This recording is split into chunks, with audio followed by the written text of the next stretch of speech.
Welcome to Fuller Butz, a behind-the-scenes plastic surgery podcast. Yes, you heard that right. Join your co-hosts, Dr. Sam Fuller and Dr. Dan Butz, board-certified plastic and reconstructive surgeons, on an exclusive full-access pass into the world of plastic surgery. Combining their expertise and training, Drs. Fuller and Butz will share medical insights, detailed explanations, and lighthearted humor to keep you entertained and informed.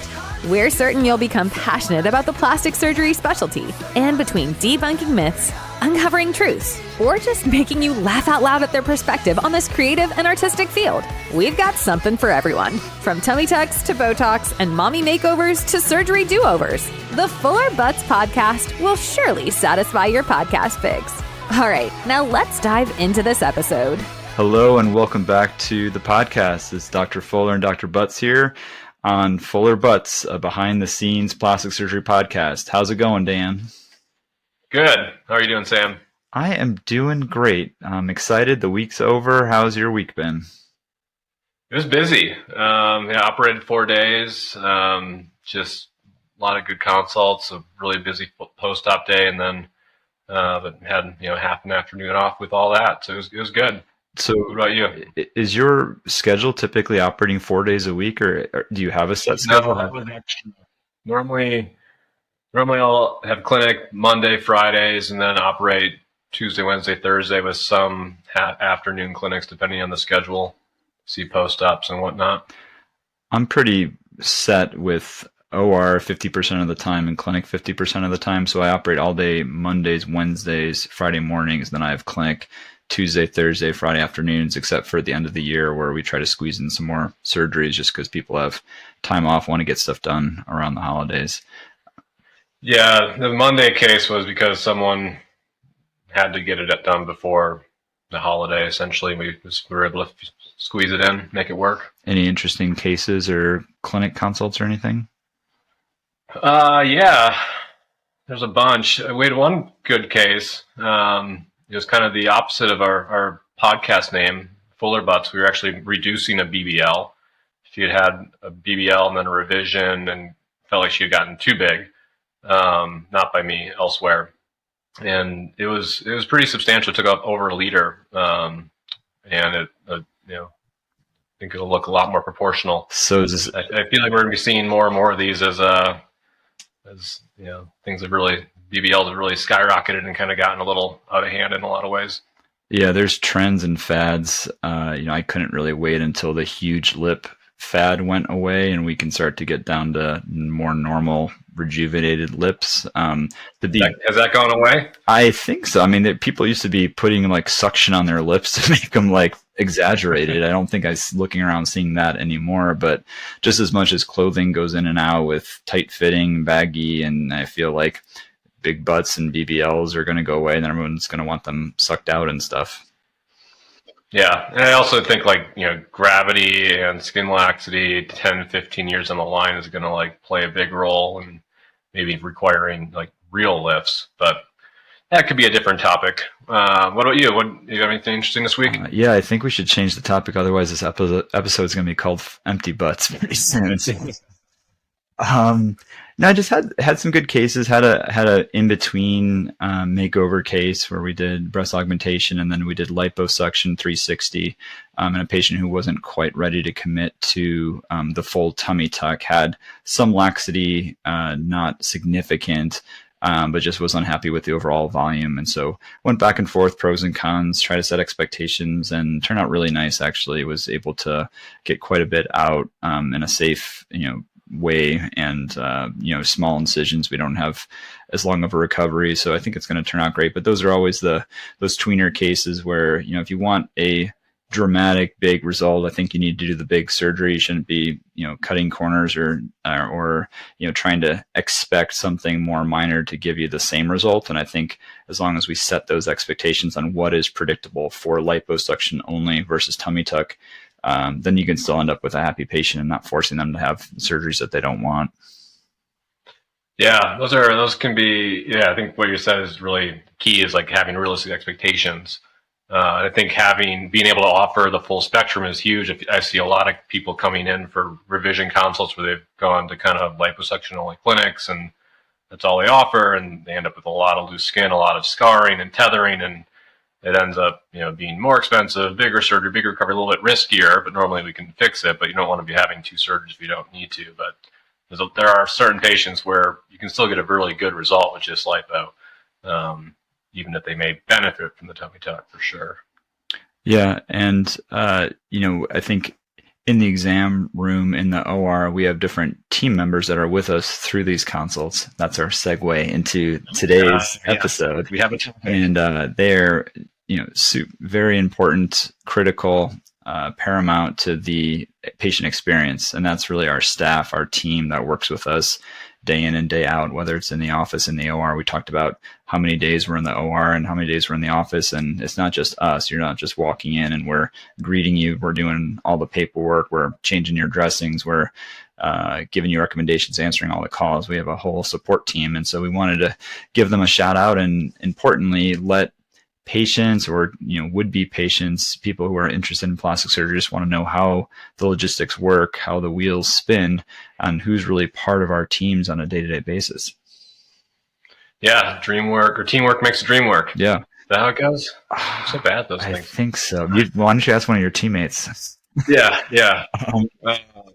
No, they really are crucial. I mean, we can do very little by ourselves. So it's, and every clinic's probably a little different how they have it set up. But so do you want to start with clinic, your clinic setup, or OR, or both? Both. I want to talk about both, but let's see Quintessa first. So I call Quintessa. I wait 11 months to get in to see Dr. Dan Butz because he's just so hard to get into. I pay the exorbitant fee for a consultation, and I'm finally able to go in to your suite. What should I expect to see? Yeah, so I think we really try to educate before the consult. So we have a kind of team that answers the phones, and they're very well educated, and they can answer a lot of the common questions before they even come in. And then they are often scheduled for the consult, not normally 11 months. And we do have a consult fee, but that can be applied towards surgery. And before the consult, you get a call from our scheduler, coordinator, who kind of is normally the kind of point person before surgery to make sure everything gets set up perfectly and smoothly. And then the day of the clinic, you come in, my nurse meets you, brings you back, we talk, and we go into the exam room. And the nurse comes with the exam, take the measurements, go over different options, and then we get photos. Then you meet with the coordinator, you get the quote for surgery. And if you want to schedule that day, she goes over dates or talks about general scheduling timeframes. And then she's kind of there to help you whenever you're ready to get scheduled. So that's kind of all the getting scheduled, people. And how many offices do you go to? I've narrowed it down to 2 now. I used to go to 4, but we've hired some new surgeons, so we're kind of scaling back the driving, which is nice. And do your staff follow you to each office, or do you have different staff for each office? Yeah, so my coordinator, scheduler, and my nurse come with me basically everywhere. Okay, and do they participate in OR as well, or are they clinic? My nurse, she does help in the OR as well, and the scheduler's kind of normally, when we're not in clinic, she's then kind of following up with people, scheduling and taking care of all that stuff. And that's huge, isn't it? Because when they're answering questions for patients, or they're, wondering what's normal post-op, or, how much pain are they going to be in, it's great because that person's been through every single phase of the surgery. So they've been next to you as you're sucking fat out, or as you're cutting and trimming and making things look beautiful. So I think that's probably very helpful. Would you agree? Yeah, she often has real in the OR insights to what exactly that patient, and she's seen however many other hundreds of patients kind of go through it, so she can answer almost every question. She obviously runs a lot of things by me, but she's kind of one of those right hand people you really have a hard time functioning without. What about you? What's your setup like? Yeah, so my office, of course, is run through an orthopedic group. So we have 20 plus other doctors practicing within the same facility. So we have a robust call center, secretaries who are fielding calls from foot and ankle injuries to spine injuries to now cosmetic, which is this new specialty that we've introduced. They love that over the last few years. And it took a lot of onboarding, on training, on building up the confidence and the ability to handle these calls. And then really it's patient centric. It's like anything else. You want to put your best foot forward and be thorough about it. But I've created a plastic surgery unit or team similar to you, where I have a plastic surgery coordinator who handles a lot of the financial billing, expenses, calls, facilitating phone calls with my scheduler to get on the schedule. She handles both the initial calls, the FAQs, the setup for consultations, as well as the after visit, breakdown of costs and billing and, any other follow-up questions. She helps to direct them to my website, where I have a ton of information, blogs, and links to post-op garments and all of that jazz.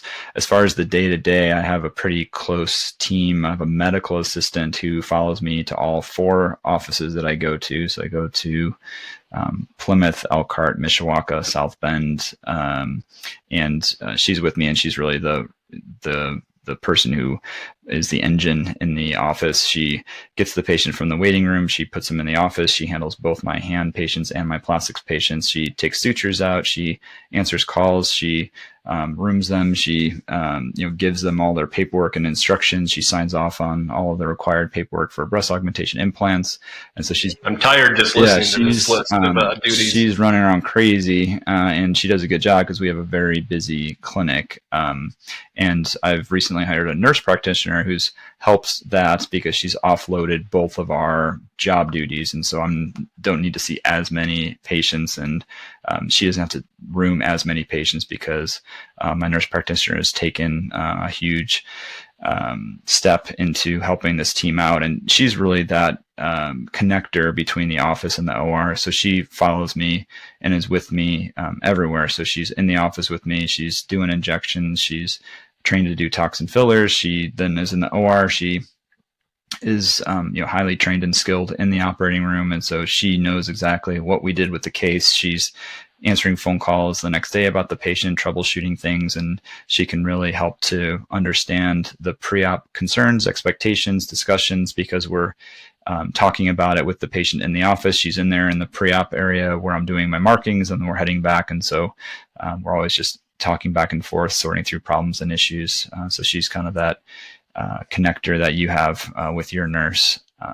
Since, as I said, my work week is really broken down 50-50, half office, half OR. My OR team has really become a close part of my family as well, as far as the work family. My circulating nurse. You spend a lot of time with them. What's it? Yeah, spend a lot of time. If you imagine, 7 a.m. to 5 p.m., 2 days a week, and everything in between, we are in it. And when you do a bunch of cases together in surgeries, there's a lot of humor, sarcasm. You're kind of pushing each other's buttons. You're having fun with it, because that's the one way that you need to do to cope with stressful situations and making work fun ultimately. So my circulating nurse is a go-getter. She's young and strong and motivated and energetic and highly efficient. I describe her. So can you maybe break that down? What is a circulating nurse? Yeah, so the circulating nurse I would describe as sort of an orchestra conductor. So she brings the patient into the room, and then she is basically allowing our surgery to proceed. And that means that she is refilling and getting saline bags and medications for anesthesia. She's passing instruments and sutures onto the sterile field in a sterile way that we need for the operating room, whether it's extra suture, it's extra gauze pads, it's she's working as a DJ. She's changing the station when the song's bad. She's part-time photographer. She's taking pictures when there's cool parts to the case. And so she's running around while at the same time making sure that we stay on time. She's getting ready and set up for the next case, because I may be doing a 360 lipo and breast aug, as I did. I talked about and followed that case up with a carpal tunnel, ligament reconstruction, skin cancer of the face, and so she needs to get the pathology specimens ready and all that stuff. And she's obviously there helping, but she's also, they had a lot of like documentation for safety, procedural things, timeouts. There's all these other built-in kind of protocols in the OR, which are very standardized, but to make sure, those kind of things, wrong site surgeries, things like that, just shouldn't happen, won't happen, which might be trickier with hand surgery since you actually have it right and left.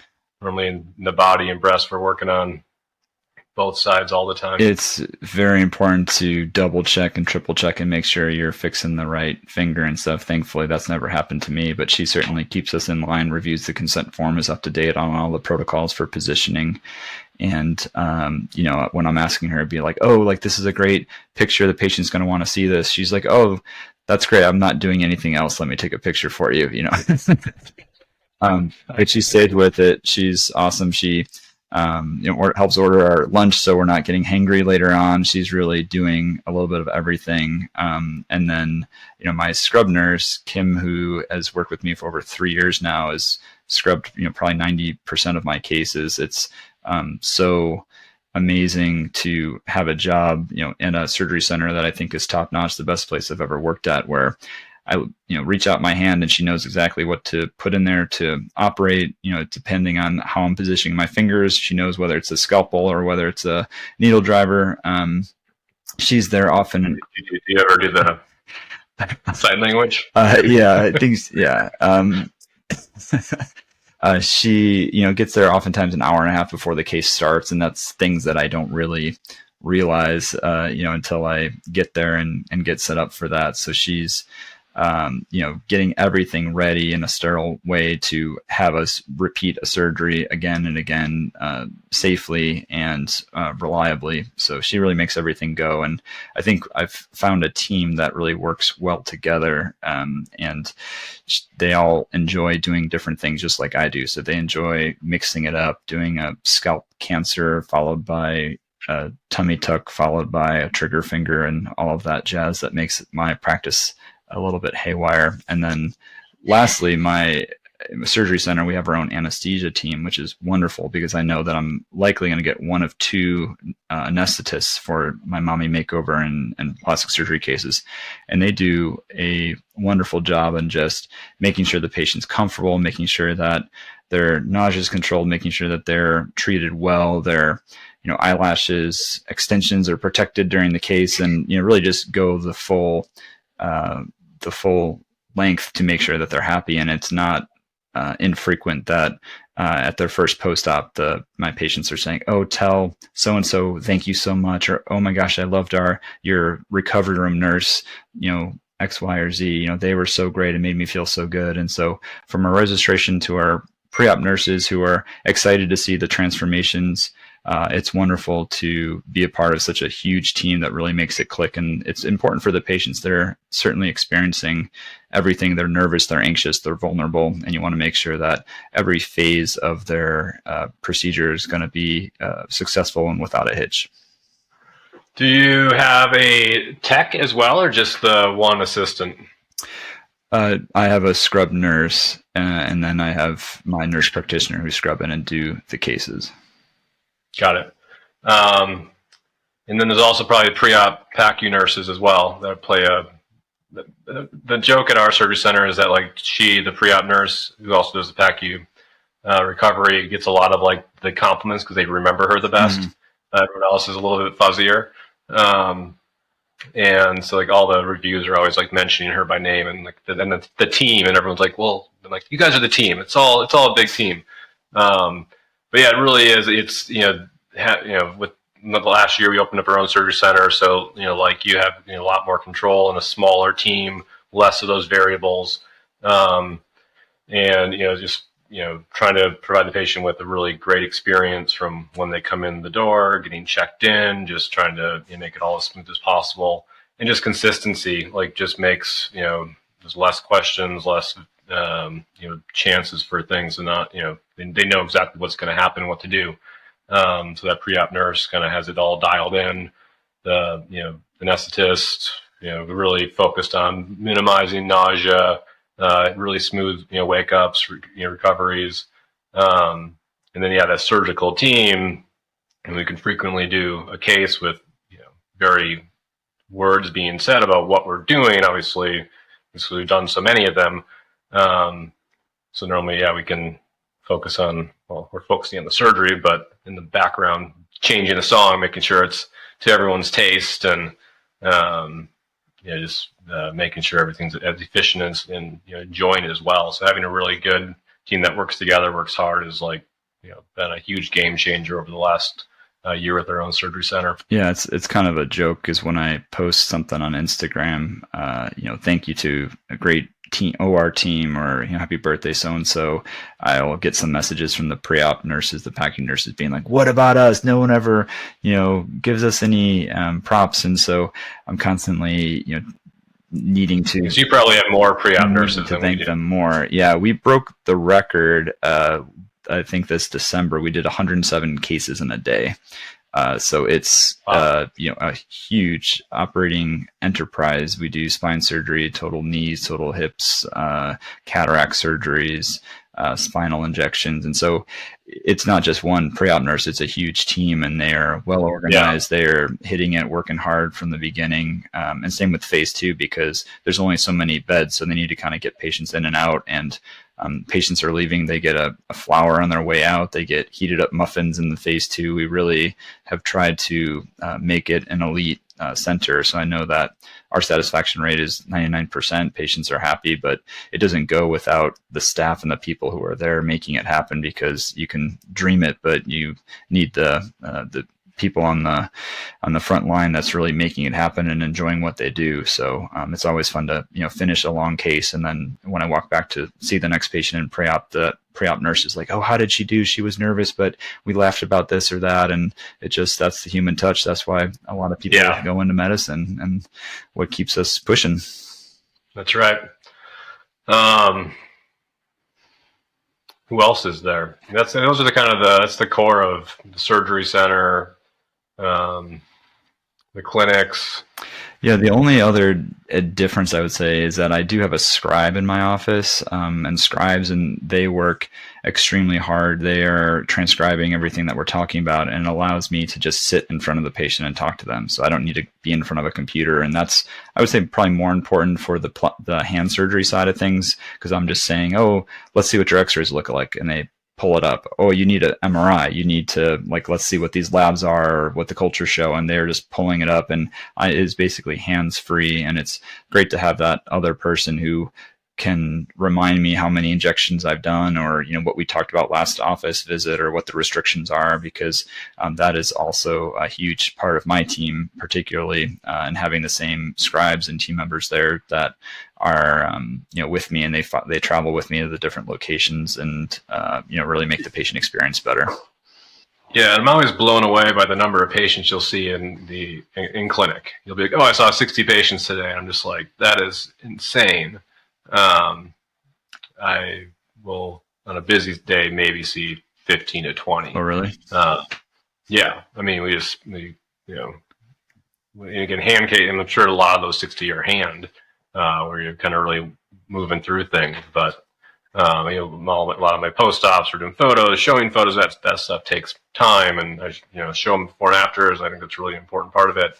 But that's really the only time I ever have a tablet out, or alone showing kind of the simulation. Otherwise, I do everything quick notes in the back, which is normally efficient enough for me. Yeah, the hand case certainly is more involved with computer work, which is great to have them with. And I'll see 40, 50, 60, 70 patients, and patients, don't feel rushed. We get to the point where you treat the problem, but I think it's just because I'm speaking with them. I'm not looking to a computer. It seems like I'm spending enough time with them because we're answering all their questions and making sure that they're happy and good to go. In the plastic surgery consultations, I'm kind of like searching for things to write down or whatever. I'm like, it's less of that. It's more of the pictures. It's more of the description, the expectations, the risks. All of that is more of a verbal communication, making sure that we're on the same page, more of a meet and greet sort of thing with your surgeon to be. Yeah. Awesome. Well, I think that was a good overview. What else? I don't know. You got any other good info? No, I think we should sign off. We should maybe give a little trailer on what the next podcast episode is going to be about, or who it's going to be about, which is I'm particularly excited about. Your favorite actress? She's a wonderful actress. Of course, we're talking about Megan Fox, who is very talented.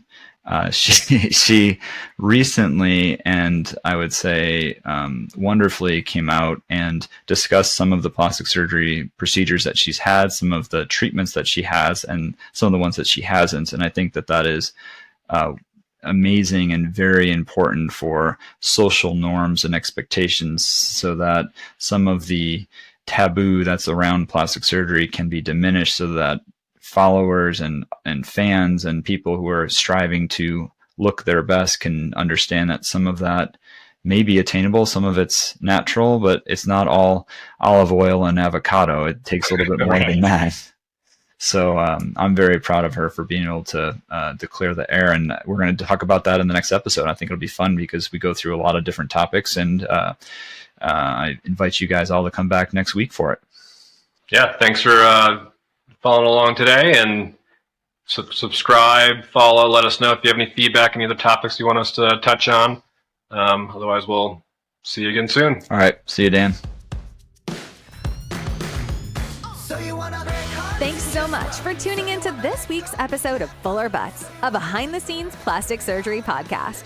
Doctors Fuller and Butz are so appreciative of your time and attention. We invite you to subscribe, share, and continue to enjoy our plastic surgery perspective. Feel free to reach out on Instagram at either @SFullerSurgeryMD or @DanielButzMD. That's Butz with a Z, for comments, suggestions, and support. Remember, be artsy, stay scientific, and make life fun. We hope you'll join us again on the next episode of Fuller Butz.